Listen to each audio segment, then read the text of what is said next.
O Agenda Econômica está de volta conversando sobre terceirização de mão de obra com Marco Antônio Oliveira, pesquisador da Unicamp e especialista em legislação do trabalho. Marco Antônio, você falava no bloco anterior sobre a insegurança do trabalhador que é contratado de uma empresa terceirizadora de mão de obra, porque as empresas fecham e depois, às vezes, reabrem com outros nomes. Um dos pontos dos defensores do projeto é que esse projeto ele gera segurança jurídica para as empresas contratantes de mão de obra e também pode aumentar a geração de empregos. Como é que você avalia isso aí? Pode realmente aumentar a geração de empregos e que tipo de empregos? E quem vai ficar com segurança jurídica ou insegurança jurídica nesse processo todo? Olha, essa questão da geração do emprego é sempre um tema recorrente no debate sobre a reforma trabalhista.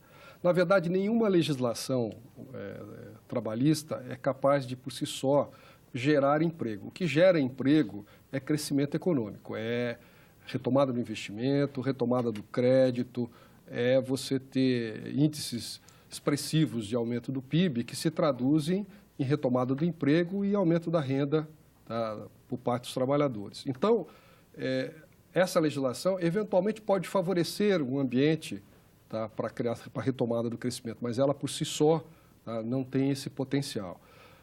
Qual é a vantagem para as empresas? Primeiro porque, a partir de agora, elas podem terceirizar indiscriminadamente. Não há mais a restrição com relação ao âmbito da terceirização. Você pode fazer todo tipo de terceirização. Mas ela tem ganho financeiro mesmo? Ela tem ganho financeiro por várias razões. Primeiro porque, quando você terceiriza, você contrata no mercado. Você vai ter várias empresas fornecendo mão de obra. Você pode tomar o serviço daquela empresa que, do ponto de vista financeiro, é mais interessante. Você não contrata o trabalhador, você contrata a empresa terceirizada. E você paga um montante pelo serviço que ela vai te prestar.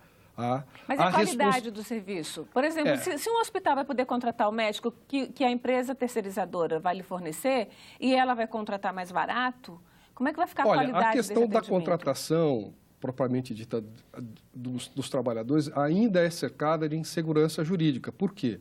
Porque esta lei prevê o quê?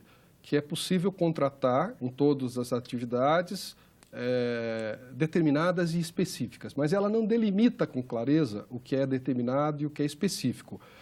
Os advogados do trabalho já têm alertado de que não poderá ocorrer uma nova situação de insegurança jurídica, mesmo porque a Justiça do Trabalho é muito refratária a uma terceirização indiscriminada. Então, nós podemos ter uma situação em que, assim como hoje há uma súmula interpretando o que é atividade meio e atividade fim, lá na frente surja uma interpretação, uma súmula, dizendo, delimitando o que é atividade determinada e específica. Então, não se afastou por completo a insegurança jurídica para os empregadores. Mas, obviamente, para os empregadores, eles consideram um ganho. É óbvio, como eu já disse antes, que esse aumento, essa possibilidade de contratação em massa, vem acompanhada de precarização. Onde isso tende a ocorrer mais? Nas empresas intensivas em mão de obra, obviamente, onde estão os trabalhadores de mais baixos salários e de mais baixa qualificação.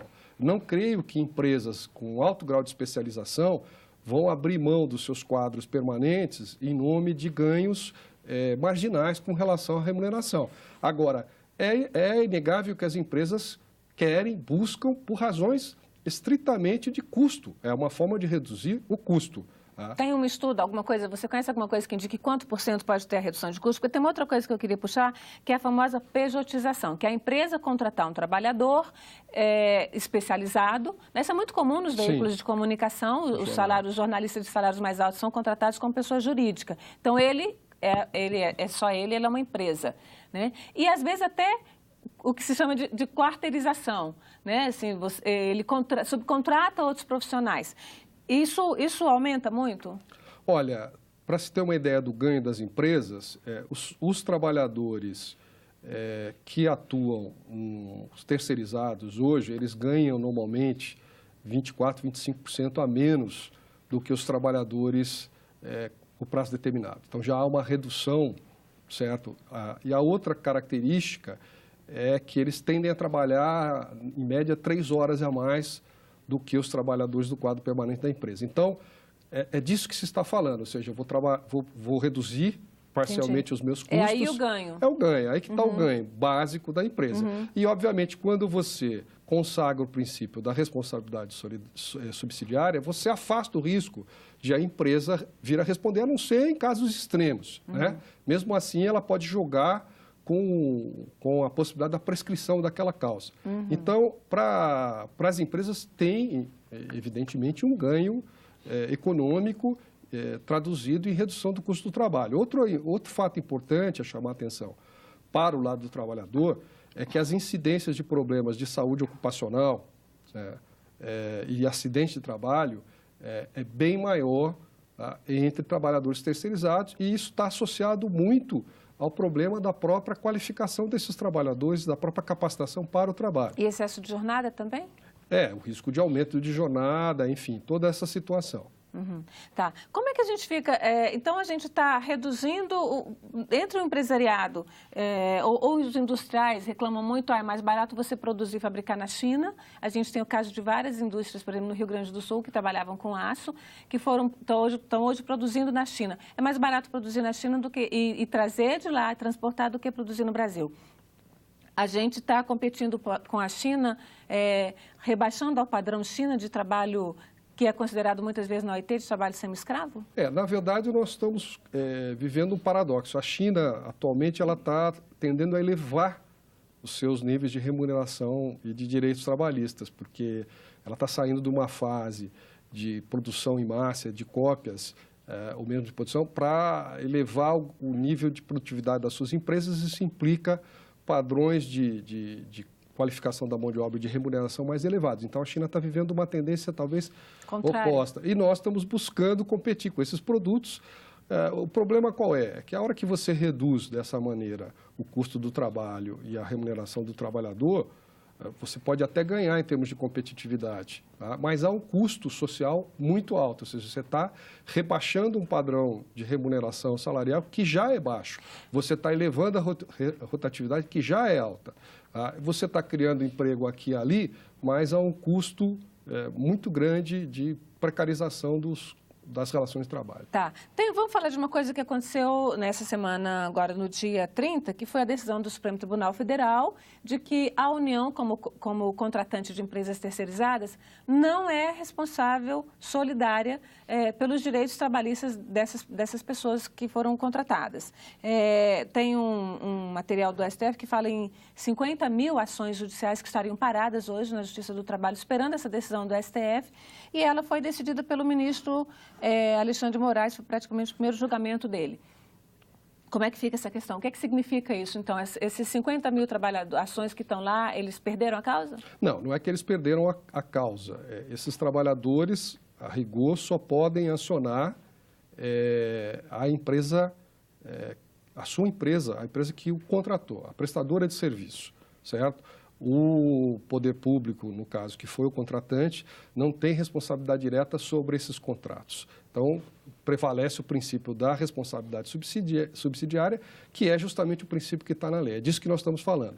Obviamente, isso só se aplica ao caso dos processos que estão em tramitação. Entendi. Se amanhã ou depois o Senado entender, com o projeto que está aqui, o PL 30/2015, que deve prevalecer a responsabilidade solidária, esse princípio passa a se aplicar às novas causas, certo? Os governos, tanto municipais, quanto estaduais, quanto o próprio governo federal, são hoje os maiores contratantes de mão de obra terceirizada, né, que é o serviço de apoio em geral. Agora, com muita frequência, eles atrasam contratos, principalmente nos estados e municípios, e aí as empresas terceirizadoras não pagam o seu pessoal. O governo está sendo... Como é que se resolve essa questão aí? O governo que deveria zelar pelo cumprimento dos direitos trabalhistas está favorecendo o não cumprimento dos direitos trabalhistas? Como é que sai desse... Olha, na verdade, nós estamos diante de uma situação que ainda não está claramente definida. A lei não é expressa com relação à terceirização no setor público, mas está havendo o entendimento de que ela se aplica também ao setor público. De certa forma, nós estamos voltando a um quadro anterior ao começo dos anos 2000, porque até o final da década de 90 houve uma grande terceirização no setor público. talvez até de forma indiscriminada. Isso suscitou uma ação do Ministério Público com uma série de termos de ajustamento de conduta que levaram à limitação da terceirização. Há atividades de asseio, conservação, vigilância, teleatendimento, uma série de serviços de atividade meio e a realização de concursos públicos. Essa onda de concursos públicos esteve muito associada a esse processo. Com essa mudança agora, está se abrindo a possibilidade de um aumento, uma nova leva de contratações terceirizadas, né? Isso, obviamente, vai suscitar ainda muita polêmica, muito debate nos meios jurídicos sobre a legalidade ou não desses processos. Mas isso eu diria, da parte do atual governo, um desejo deles, né? Para recompor ou fortalecer os quadros. Qual é o problema? O problema é que nós vivemos uma situação de crise fiscal. E, diante da crise fiscal, falta dinheiro. E, muitas vezes, o poder público atrasa o cumprimento dos seus contratos. Isso é uma prerrogativa do poder público e isso põe em risco a própria relação contratual. E ainda tem muita coisa para se decidir, né? Porque tem o PL 30 aqui, tem a reforma trabalhista na Câmara, tem decisões ainda dos tribunais. A gente ainda volta a falar sobre o assunto. Claro. Muito obrigada pela sua presença aqui na agenda, Marco Antônio. Eu que agradeço. E agradeço também a você, telespectador, que nos acompanhou até aqui. Participe do Agenda, envie seus comentários e sugestões pelo WhatsApp 61999661616 ou pelo 0800 612211, telefone do Alô Senado. Se quiser rever este programa ou indicar para alguém, acesse nossa página na internet, senado.leg.br/tv. Até a próxima Agenda Econômica.